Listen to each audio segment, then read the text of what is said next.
Candyman, de l'étrange, rare et précieux auteur britannique Bernard Rose, est un véritable petit chef-d'œuvre du cinéma fantastique et certainement le meilleur slasher des années 90.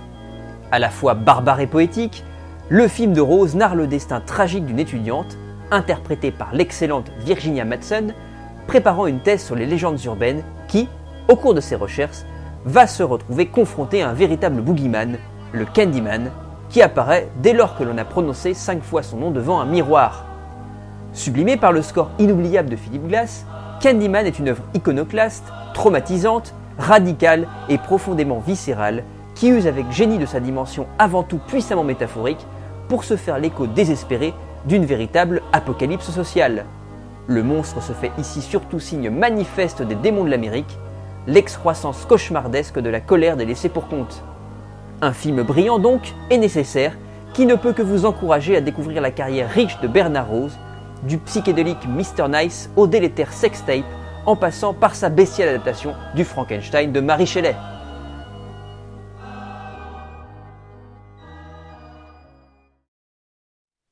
Salut à tous! Bien aujourd'hui, un petit truc de magie, alors je le dis rapidement, c'est un petit concept que j'ai posé, vous avez vu un petit peu le départ, c'est ciné-magie, donc c'est-à-dire que je vous ferai une petite routine de cartes, ou de magie de manière générale, en lien avec un film que je vous présenterai comme je vous ai présenté en quelques minutes au début, histoire de vous donner envie de voir le film et puis de vous montrer en quoi il y a un lien entre magie et cinéma, mais ça je pense que je ferai une vidéo un petit peu plus complète pour poser un petit peu les liens plus théoriques entre magie et cinéma. Donc voici pour le coup le premier épisode de Ciné-Magie. Je disais Candyman, un très grand film qui m'a inspiré cette petite chose-là, inspiré d'un effet de Haman, d'où le titre Candy Haman. Tu vois, c'est un jeu de mots, c'est... Ok, c'est très con. Mais n'empêche que, comme ça, tu as le lien, c'est plus clair. Alors, je vais vous montrer un truc très simple, ça se fait avec un jeu de cartes, classiquement. Et je vais prendre, pour faire ce tour, quelques cartes. Alors, le 5 de pique, qui est une carte de fête quelconque.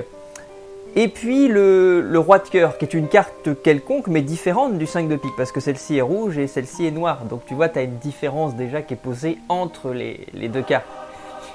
Ok. Imaginons, ce qu'on va essayer d'imaginer, que notre roi de cœur est un miroir. Dans Candyman, l'histoire est très simple. Si vous voulez, la légende urbaine, en tout cas, qui pose la base de Candyman, c'est de vous mettre devant un miroir et de répéter 5 fois le mot Candyman, le nom du boogeyman. Et le boogeyman apparaît au bout de 5 fois derrière toi et te tranche la gorge dans la joie et dans la bonne humeur. Imaginons que le roi de cœur est un miroir. Regardez bien ce qui va se passer. Si je vais juste là, clac, bizarrement, ça devient sanglant.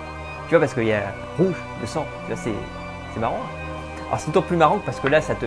Mais là, c'est encore plus marrant parce que pour le coup, maintenant, c'est le... Bah oui, c'est mieux. Tu vois l'idée ? Attends, je le refais une dernière fois. Là. Et là, tu as encore du sang. Mais sur le... J'ai dit que le roi de pique, c'était un miroir. Le roi de cœur, pardon, c'était un miroir. Parce que si maintenant, je place ici mon cœur comme un miroir, tu vois, comme ça. Si tu les mets face à face. Je te le mets de face, comme ça, tu vois mieux. Je sais pas si tu vois, mais il y a un effet miroir qui se crée. Tellement bien, tellement miroir que bah, tu as vraiment une carte miroir, tu vois. Et puis tu en as une pour le coup qui est couverte de sang et l'autre qui est normale. Et c'est quand même très curieux. Je t'ai dit que si tu répétais 5 fois le mot Candyman devant ton miroir, il se passe un truc de dingue derrière toi. Ouais. Parce que derrière toi, tu te rends vite compte que bah, le roi de cœur a jamais disparu. Il était derrière toi, tu vois, derrière les cartes et derrière le miroir. C'est cool.